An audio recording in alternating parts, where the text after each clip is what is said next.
नमस्कार, राज्यसभा टेलीविजन में आपका स्वागत है। मैं हूं कुर्बान अली और आप देख रहे हैं दुनिया भर के हालात पर हमारा साप्ताहिक कार्यक्रम सारा जहां।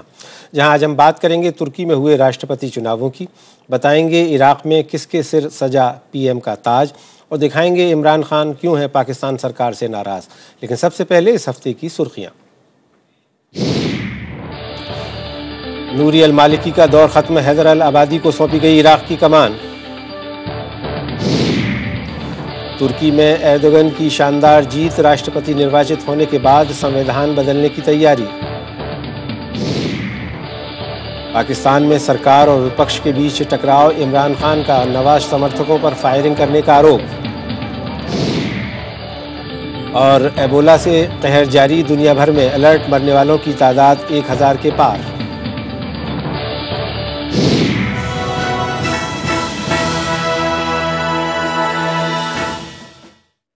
आइए प्रोग्राम की शुरुआत करते हैं इराक की खबरों से।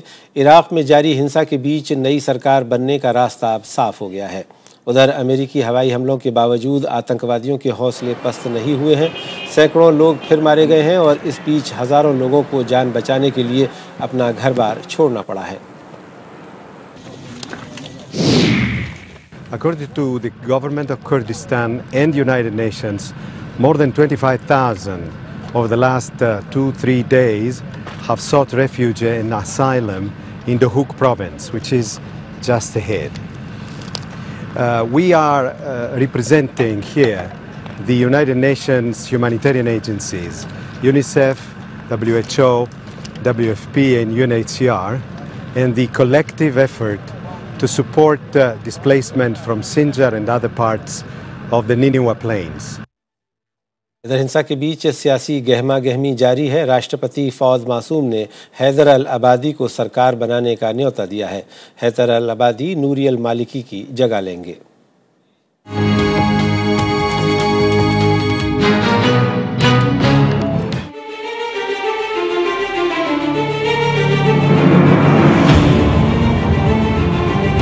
हाल के चुनाव में नूरी अल मालिकी के गठबंधन ने सबसे ज्यादा सीटें जीती थीं, लेकिन वो संसद में बहुमत से कुछ दूर रह गए। इस दौरान मालिकी तीसरी बार प्रधानमंत्री के पद पर काबिज होने की कोशिश में लगे रहे, मगर नाकाम रहे। आखिरकार राष्ट्रपति फौद मासूम ने डिप्टी स्पीकर हैदर अल अबादी को सरकार बनाने का न्योता दिया।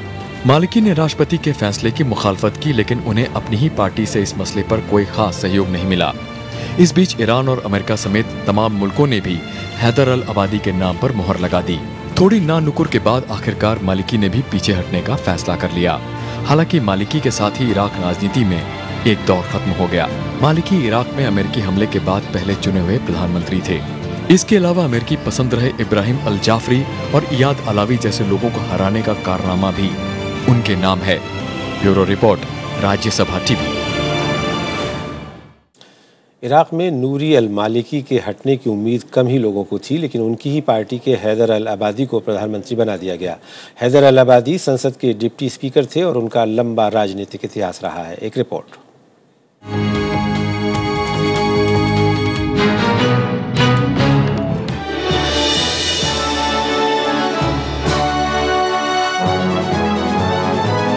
हैदर अल अबादी इराकी दावा पार्टी के सदस्य हैं।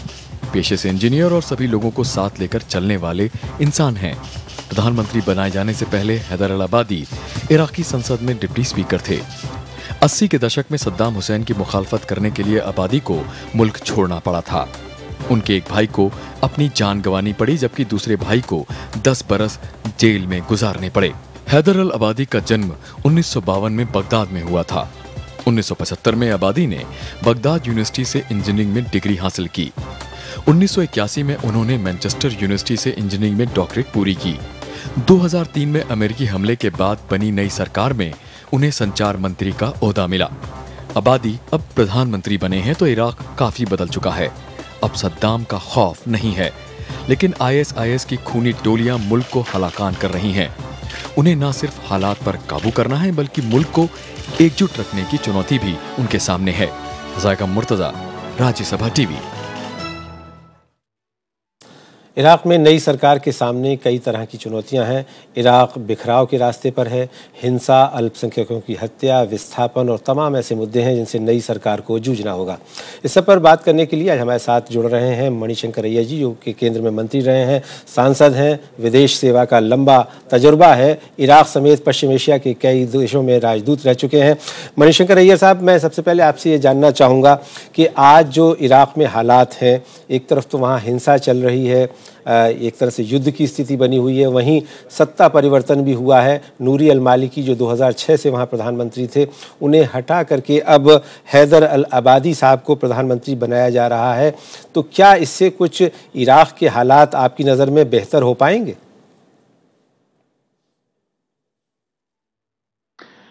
इराक़ के हालात बेहतर तभी हो पाएंगी जबकि इराक़ की आवाम आज़ादी से तय करे कि उनका अपना दास्तान क्या है। हकीकत तो ये है कि जब से कि तकरीबन 11 साल पहले अमेरिकनों ने हमला किया और सद्दाम हुसैन को हटाया, उसके बाद कठपुतली के सरकार चल रहे हैं इराक़ में। ये नहीं कहा जा सकता है कि खुलेआम अपने ही चाहत के अनुसार वहाँ की सरकार बन रही है या टूट रही है। और इससे कोई 20 साल पहले देखें तो जबकि अमेरिकनों ने इनको उत्साहित किया सद्दाम हुसैन को कि वो ईरान पर हमला करें, तो तब से जाकर जो एक सेक्युलर इराक़ बनते आ रहा था बाथ पार्टी के नेतृत्व में, उसको बहुत भारी चोट लगा। और आज उसका पूरा नतीजा नज़र में आ रहा है कि उनका मुल्क जो है वो 3 हिस्से में बट रहा है। एक तरफ कुर्दिस्तान, दूसरे तरफ आइसिस और तीसरे तरफ बगदाद और दक्षिण ओर में उनका अपना क्या कहते हैं शिया बहुमत का। तो इसको वो दोबारा एक एकता का इराक़ बना पाएंगे या नहीं, ये बहुत संदेहजनक सवाल है। और इसका जवाब शायद इतिहास ही हमें बताएगा। आज के दिन किसी को ये कहना कि इराक़ वैसा ही रहेगा जैसा कि वो बना पहले महायुद्ध के पश्चात, इस पर काफ़ी मणिशंकर, ऐसा आपने बिल्कुल सही फरमाया। आमतौर पे लोगों का यही मानना है कि इराक़ 3 हिस्सों में बट चुका है। और जैसा कि आपने कहा, कुर्दिस्तान में अलग कुर्द लोग और ISIL मैं के ये लोग। नहीं कहूँगा कि बट चुका, जी नहीं, मैं ये नहीं कहूँगा कि बट चुका है, बटने के दिशे में आगे बढ़ रहा है। मतलब लोग ये मान के चल रहे हैं कि इस तरह के हालात बने हुए नजर में नहीं आता। जी हाँ, लेकिन ये नहीं कह सकते हैं कि 3 हिस्सों में बट गया है। जी, आज के दिन अल अबादी जी से पूछे तो वो कहेंगे कि मैं समस्त इराक़ का मुख्यमंत्री का प्रधानमंत्री हूँ। जी बिल्कुल, आपने सही फरमाया। मगर जैसा आप आम धारणा बनती जा रही है कि जो स्थिति है इस वक्त इराक़ की, उसमें इस तरह का विभाजन एक बनते हुए दिख रहा है। इस बीच हैदर अल अबादी साहब, जो कि नए प्रधानमंत्री नियुक्त किए गए हैं, उन्होंने तमाम नेताओं की तरफ हाथ बढ़ाया है और उनसे अपील की है कि वो अपने मतभेद बुलाकर इराक़ को एकजुट बनाने में और हिंसा से अलग रखने में इसमें उनकी मदद करें। तो क्या आपको लगता है कि जो नई सरकार है, जिसे अमेरिका और ईरान का भी समर्थन हासिल है, अमेरिका ने उसे मदद का भी वायदा किया है, तो उसके चलते कुछ हालात बेहतर बन पाएंगे? क्या ये हम उम्मीद कर सकेंगे? आपके सवाल से ही पता लगता है कि इसका संभावना कम है, क्योंकि आपने अमेरिका का जिक्र किया, ईरान का जिक्र किया, लेकिन इराक़ और इराक़ की आवाम की जिक्र नहीं किया। और कर भी नहीं सकते हो, जाहिर है, क्योंकि आज के दिन इराक़ दूसरों के कब्ज़े में आ गया है या आ रहा है। और ये नहीं कहा जा सकता है कि इराक़ के दास्तान इराक़ी लोग तय कर रहे हैं। तो जब तक कि इराक़ी लोग अपने ही मुल्क पर हावी न हो जाएं, तब तक बहुत मुश्किल है कि विभाजन को हम रोकें। ये सद्दाम हुसैन के ज़माने में, जबकि मैं वहाँ बगदाद में काम कर रहा था जी, तब इसमें कोई शक नहीं था कि वहाँ के लोग जो थे, सुन्नी हो या शिया हो, वो यहूदी हों या ईसाई हों, आर्मीनियंस हों, कुर्द हों, इन सब के लिए जगह थी उस बगदाद में, जहाँ की मैंने 1976 से 78 तक काम किया। लेकिन रफ्ता रफ्ता वो इराक़ ख़त्म होने लगा और आज शायद हम ये कह सकते हैं कि 1919 में जबकि इराक बना तो अंग्रेज़ों ने और फ्रांसीसियों ने तय कर लिया कि ये ज़मीन ये इराक होगा, और इसलिए क्योंकि उस इराक के कोई राजनीतिक इतिहास नहीं है, एक बहुत पुराना बिका इतिहास है जो कि समारा और बाबिलोन ऐसे जगह तक पहुंचता है, और शायद हमारे सिंधु सभ्यता से भी प्राचीन हो सकता है मेसोपोटामिया का। लेकिन एक राजनीतिक लिहाज से हमें ये मानना ही पड़ेगा कि सन 1919 में जो तुर्की के विलाय को मुक्त किया गया था अंग्रेज़ों के तरफ से और हिंदुस्तानियों के तरफ से भी, क्योंकि हमारे ही फौजी ज़्यादा थे वहाँ, उसके बाद कौन से विलाय कैसे जोड़े जाएंगे और कौन सा मुल्क बनाया जाएगा, ये जो वहाँ के साम्राज्यिक शक्तियाँ थी उन्होंने तय किया। तो ऐसे मुल्क आ गए जिनका जिक्र पहले नहीं हुआ करता था, मिसाल के तौर पर लिबनान और सूरिया और कुवैत और इराक, और इसलिए वो अस्थिरता तब से लेकर आज तक है। और आप जानते हैं कि कुवैत पर जो हमला किया सद्दाम हुसैन ने, उसी का फ़ायदा उठाकर या उसी का लाजायज़ फ़ायदा उठाकर जॉर्ज बुश, जो पहले जॉर्ज बुश थे, उन्होंने सद्दाम पर आक्रमण की और बहुत भारी जीत हुई उनकी। लेकिन उसी ज़माने में मैं राजीव गांधी जी के साथ तेहरान पहुंचा, उसी दिन जबकि ये मदर ऑफ ऑल बैटल्स ख़त्म हुए, और हमारा इरादा था कि हम आगे बढ़ेंगे और बगदाद तक पहुंचेंगे, लेकिन कभी गए नहीं। और अगले दिन जबकि रफसंजानी से मुलाकात हुई तो राजीव जी ने सबसे पहले पूछा कि सद्दाम हुसैन के बाद कौन बनेंगे राष्ट्रपति, और रफसंजानी ने कहा सद्दाम हुसैन। तो राजीव ने सोचा कि शायद तर्जुमा सही नहीं है, तो उन्होंने सवाल दोबारा किया और कहा कि नहीं, आप हमें ये कह रहा हूं कि सद्दाम हुसैन तो हार गए हैं, तो वो हटाए जाएंगे और उनके जगह आपके नज़रिए में कौन आने वाले हैं। तो रफसंजानी मुस्कुराए और कहा कि आपका पहला सवाल मैं पहले ही समझ चुका था, और वही मेरा जवाब है कि सद्दाम हुसैन के जगह सद्दाम हुसैन ही आएंगे। और फिर उन्होंने कारण बताया कि कुर्द जो है, कुर्द जमात जो है, वो 3 ममालिक में बांटा हुआ है। सबसे ज़्यादा इराक में, लेकिन सबसे ज़्यादा तुर्की में, एक हिस्सा, काफ़ी बड़ा हिस्सा इराक में, और एक छोटा सा हिस्सा सूरिया में, और एक छोटा सा हिस्सा ईरान में। और उन्होंने कहा तब तक सोवियत संघ भी था कि सोवियत संघ की मुखालिफत करने के लिए तुर्की की आवश्यकता है अमेरिकनों को, और यदि कुर्द लोग आज़ाद हो गए तो तुर्की नाराज़ होकर अमेरिका को जगह नहीं देगा तुर्की में सोवियत संघ का मुखालिफत करने के लिए। तो इसलिए अमेरिकन ही आश्वस्त करेंगे कि सद्दाम हुसैन के जगह सद्दाम हुसैन ही आएंगे। और ये तो इतिहास हुआ, लेकिन मैं बहुत संक्षेप में आपसे जानना चाहूंगा कि अभी तो यही कारण है, मैं खत्म कर लूं एक ही सेंटेंस, मैं एक ही सेंटेंस कह दूं कि यही कारण है कि मैं कह रहा हूं कि दशक 80 से लेकर आज तक इराक के लोग इराक के दास्तान अपने हाथ में नहीं रख रहे हैं, और जो बाहर से दखल हो रहा है उसका ये नतीजा है, ये अस्तित्व और ये विभाजन का संभावना। एक बार मैं फिर आपसे अमेरिका की चर्चा करना चाहूँगा। अमेरिका सीरिया में जो वहाँ विद्रोही हैं ISIL के लोग, सरकार विरोधी, उनकी मदद कर रहे हैं। $500 मिलियन की उनको मदद का प्लेज किया है उन्होंने। दूसरी तरफ यहाँ इराक में जो ISIL के लोग लड़ रहे हैं उनके खिलाफ वो बमबारी कर रहे हैं, और तीसरी तरफ वो कुर्दों का भी समर्थन कर रहे हैं और उनको भी मदद दे रहे हैं। तो ऐसे में ये अमेरिका की जो पूरी नीति है, ये इसका मतलब क्या है? मतलब अमेरिकनों को खुद नहीं पता है, क्योंकि आप जानते हैं कि आप नज़दीक आइए हिंदुस्तान का, मुजाहिदीन किसने बनाया इस अफगानिस्तान में, किसने उनका समर्थन किया, किसने ओसामा बिन लादेन को बनाया, ये सब अमेरिकनों का काम है। आज के दिन जो उनके स्वार्थ में है आज वो करते हैं, और फिर उसका बुरा नतीजा कल आता है, उसके बारे में वो सोचते भी नहीं है। अब मैंने हिलरी क्लिंटन से एक दिन पूछा कि आप जानते हो कि कादसिया का जंग वो कब हुआ और क्या हुआ, और तब उन्होंने कहा कभी सुना नहीं है।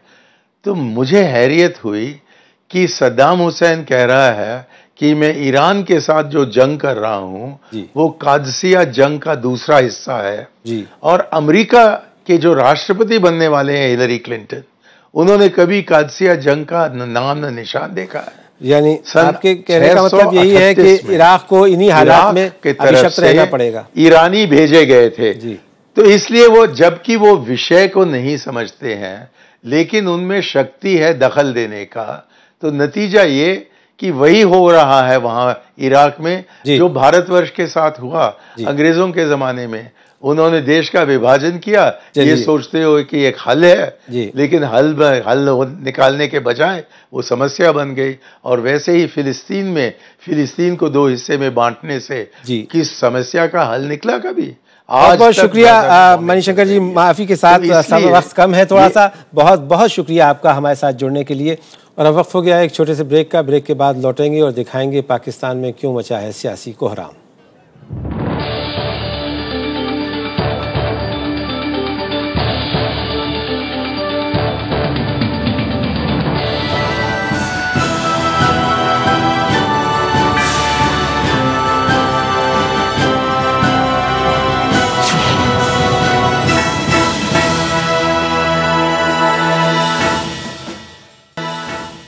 के बाद एक बार फिर आपका स्वागत है। आप देख रहे हैं हमारा साप्ताहिक कार्यक्रम सारा जहां, और अब देख लेते हैं पश्चिम एशिया की कुछ और खास खबरें।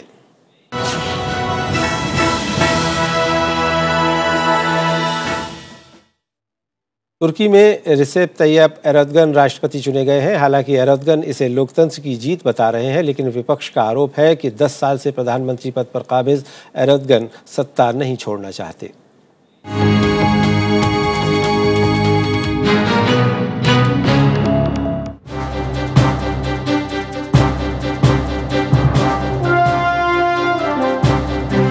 तुर्की में एर्दोगन की जीत पहले से ही तय मानी जा रही थी। इंटरनेट पर नियंत्रण और सरकार के खिलाफ भ्रष्टाचार के आरोपों के बावजूद हाल ही में एर्दोगन की conservative justice and development party AK को स्थानीय चुनावों में भारी जीत मिली थी। इसके बाद हुए एक सर्वे में एर्दोगन पर 55% से ज्यादा लोगों ने भरोसा जताया था। एर्दोगन देश के पहले निर्वाचित राष्ट्रपति हैं। इससे पहले राष्ट्रपति को संसद नामित करती थी। İnşallah 2015 seçimlerinin işaret fişeği olacaktır demiştim. Ve burada bizim çıtamızın asgari şu olması lazım. तुर्की की आबादी करीब 7.6 करोड़ है। इनमें 5.3 करोड़ वोटर हैं। इस बार तकरीबन 52% वोटरों ने एर्दोगन पर भरोसा जताया है। एर्दोगन 2003 से तुर्की के प्रधानमंत्री हैं और संविधान के मुताबिक वो तीसरी बार प्रधानमंत्री नहीं बन सकते। Birlikte, başbakanımızla birlikte yeni süreci çok daha farklı bir heyecanla sürdüreceğinize inanıyorum. Erdogan चाहते हैं कि देश में राष्ट्रपति प्रणाली लागू हो ताकि वो बेरोक-टोक शासन कर सकें। उनकी नजर अब 2015 में होने वाले आम चुनावों पर है, जिसमें बहुमत हासिल करके वो इसके लिए संविधान संशोधन करा सकें।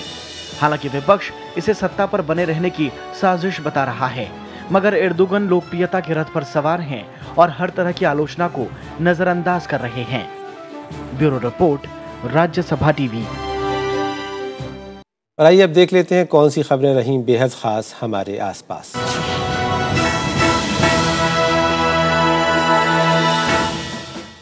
पाकिस्तान में एक बार फिर सरकार और विपक्ष आमने सामने हैं। इमरान खान नवाज शरीफ को हटाना चाहते हैं तो नवाज शरीफ कोई रियायत बरतने के मूड में नहीं है। उधर इमरान खान ने नवाज समर्थकों पर जानलेवा हमला करने का आरोप लगाया है।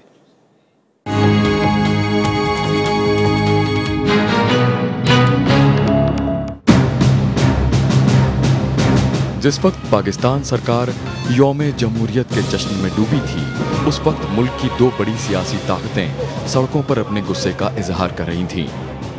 क्रिकेटर से सियासत में आए इमरान खान और मजहब की बिसात पर सियासी दांव खेल रहे मौलाना ताहिर उल कादरी के समर्थकों ने आज़ादी के जश्न का रंग फीका कर दिया। ये तो बादशाह सलामत आ जाते और लोगों को गुलाम बना देते, इनका टाइम खत्म हो जाए। इंशाअल्लाह नया पाकिस्तान आ रहा है। इमरान खान और उनकी तहरीक इंसाफ पार्टी कह रहे हैं कि पिछले साल हुए चुनाव में धांधली हुई थी, लिहाजा नवाज सरकार को हट जाना चाहिए। ताहिरुल कादरी की पाकिस्तान अवामी तहरीक सरकार पर बेईमानी और लूट खसोट का इल्जाम लगा रही है। सत्ता पर काबिज नवाज शरीफ और उनकी मुस्लिम लीग भी झुकने को तैयार नहीं है। पहले से हिंसा से परेशान पाकिस्तान में सियासी हालात दिन ब दिन बिगड़ रहे हैं। को फौरी तौर पर रोके ये पथराव, वरना ईंट का जवाब ईंट और पत्थर का जवाब पत्थर से दे दिया जाएगा। सियासत की बिसात पर शहमात का खेल चल रहा है और सियासी जमातें इसमें बुरी तरह उलझी हैं। हालांकि अभी तख्ता पलट या सेना की दखल जैसे हालात नहीं बने हैं, लेकिन अवाम में गुस्सा बढ़ रहा है। लोग अमन चाहते हैं और साथ ही बेहतर जिंदगी भी, लेकिन इस तरफ सोचने के लिए सियासी जमातों के पास अभी वक्त नहीं है। Bureau report, Rajya Sabha TV. आगे बढ़ते हैं और जान लेते हैं बाकी दुनिया का हाल।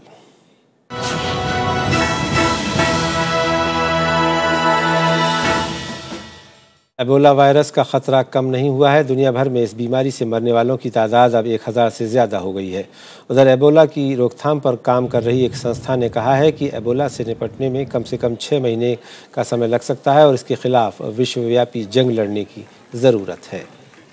The thing is, this fear, it's normal, but that fear needs to be translated and be mobilized. Fear will keep us alert, but then we need to mobilize, and then we need to create more cooperation. The other thing is, it's like a front line.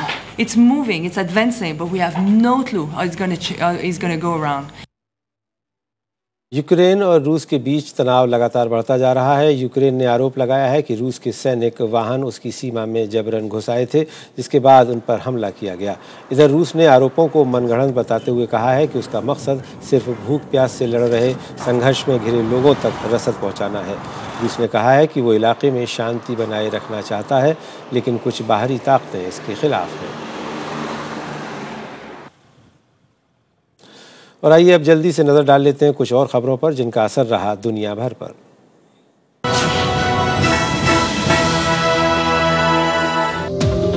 Syria में doctor while Nadir अल हल्की को दोबारा प्रधानमंत्री नियुक्त किया गया है। अल हल्की को गृह युद्ध शुरू होने के कुछ महीने बाद 9 अगस्त 2012 को प्रधानमंत्री बनाया गया था। सऊदी अरब ने आतंकवाद के खिलाफ लड़ने के लिए संयुक्त राष्ट्र को $10 करोड़ की मदद दी है। संयुक्त राष्ट्र महासचिव बान की मून को सऊदी अरब के राजदूत अब्दुल्ला अल मुअम्मली ने ये रकम सौंपी।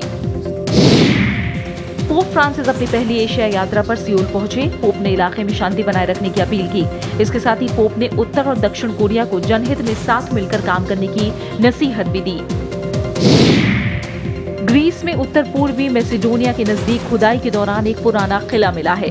पुरातत्व विभाग के मुताबिक इस किले का ताल्लुक प्राचीन ग्रीक इतिहास से है और ये तकरीबन 2300 साल पुराना है।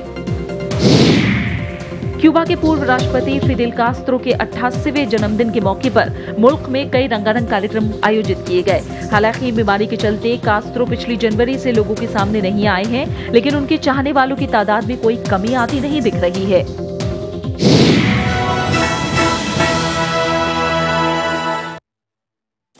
और अब बात बायो रोबोट्स की। जी हाँ, पहली बार सुनने में ये अटपटा लग सकता है, मगर एक जर्मन कंपनी ऐसे रोबोट्स तैयार कर रही है जो पहली नज़र में जिंदा होने का भ्रम पैदा करते हैं। एक रिपोर्ट।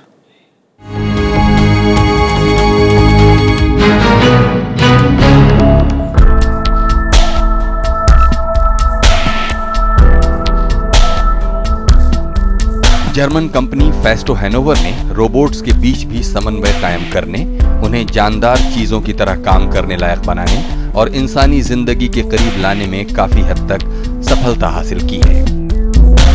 फेस्टो के रोबोट्स पहली नजर में देखकर जिंदा पशु या पक्षी होने का भ्रम पैदा करते हैं। वैज्ञानिकों का दावा है कि रोबोट हर काम कर सकते हैं, बस जानदार चीजों की तरह संवेदनाएं पा जाएं तो शायद ये रोबोट इंसानों की जगह भी ले सकें।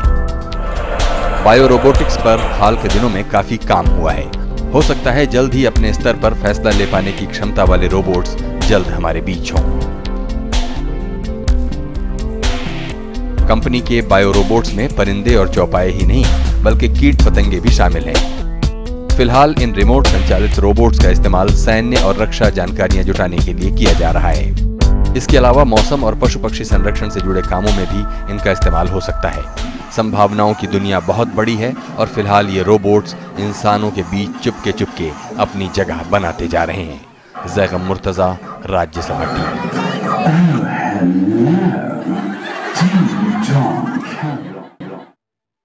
और आइए अब देख लेते हैं आने वाले दिनों में वो कौन से आयोजन हैं जिन पर रहेगी दुनिया भर की नजर। 23 अगस्त को दास व्यापार उन्मूलन की याद में अंतर्राष्ट्रीय दिवस मनाया जाएगा। यूनेस्को हर साल ये आयोजन करता है जिसका मकसद लोगों को इस अमानवीय व्यापार की बुराइयों और दास्तां रोकने के तरीकों से रूबरू कराना है। 24 अगस्त को यूक्रेन अपना राष्ट्रीय दिवस मनाएगा। यूक्रेन ने 24 अगस्त 1991 को सोवियत संघ से अलग होने का ऐलान किया था। 25 अगस्त को यूरुग्वे और बेलारूस, जबकि 27 अगस्त को मोल्दोवा का राष्ट्रीय दिवस है। यूएस ओपन टेनिस प्रतियोगिता 25 अगस्त से शुरू हो रही है। 1881 से हर साल आयोजित हो रही यूएस ओपन दुनिया के सबसे पुराने टेनिस टूर्नामेंट्स में एक है।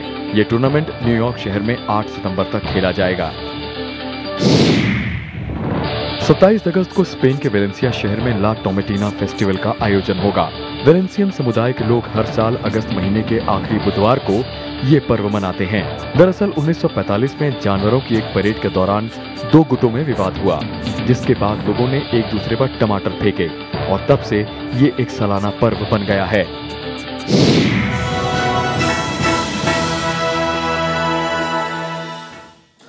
तो सारा जहां में आज बस इतना ही। चलते चलते आपको छोड़ जाते हैं लेक जिनेवा पर आयोजित जिनेवा फेस्टिवल की झलकियों के साथ। अगले हफ्ते आपसे फिर होगी मुलाकात, लेकिन देश और दुनिया की बाकी खबरों के लिए बने रहिए हमारे साथ और देखते रहिए राज्यसभा टेलीविजन। नमस्कार।